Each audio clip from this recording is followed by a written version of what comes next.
Mi nombre es Armando Ramírez y estudio la carrera de Ciencias de la Comunicación. Voy a hablar sobre el Imperio Romano. La ciudad de Roma está situada a orillas del río Tíber, en el centro de la península italiana.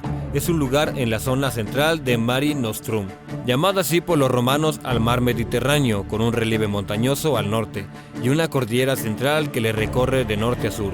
Su posición geográfica facilitó su comunicación y la suavidad del clima, y la fertilidad de sus tierras ofreció siempre excelentes recursos para su desarrollo.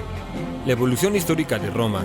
La historia de Roma antigua la podemos dividir en tres grandes periodos históricos: la monarquía, la república y el imperio.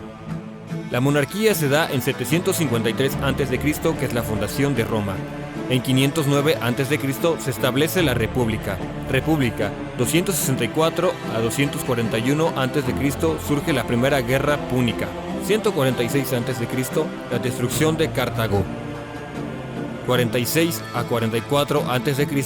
surge la dictadura de César. 27 a.C., Augusto, el primer emperador de Roma.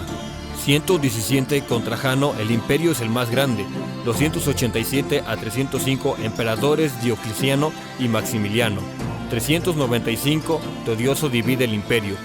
476, caída del imperio de Occidente por el bárbaro Odoacro. Uno de los personajes más importantes de Roma fue Julio César, que fue un militar y político cuya dictadura puso a fin a la República de Roma.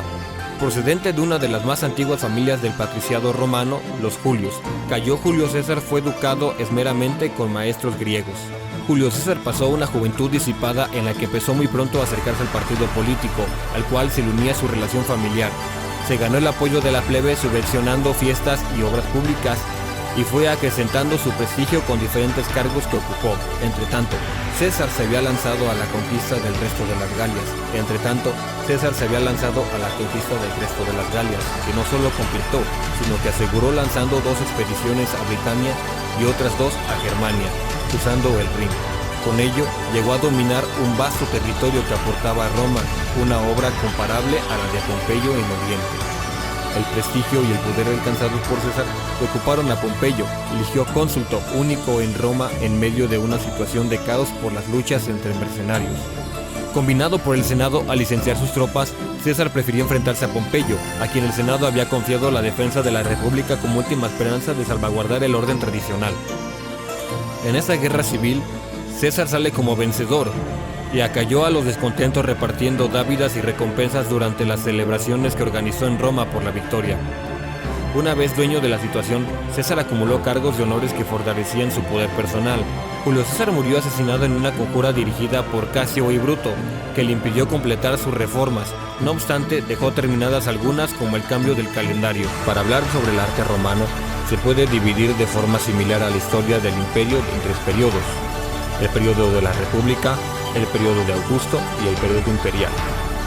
Las principales diferencias entre la arquitectura romana y la arquitectura griega son: la romana es una arquitectura más ornamentada, hay novedad en los temas decorativos, mayor perfección en los monumentos, los edificios tienen un gran utilitarismo, la arquitectura es fundamentalmente civil y militar, frente a la arquitectura básicamente religiosa de Grecia. Se trata de una arquitectura más dinámica frente a la griega más estática. Una de las muestras de la arquitectura de Roma es el Coliseo. Aquí hay juegos de gladiadores, batallas navales, luchas con animales, el anfiteatro Flavio, más conocido como el Coliseo. Aquí se resumía todo lo que los gobernantes de la urbe requerían para manejar a la plebe y mantenerla entretenida.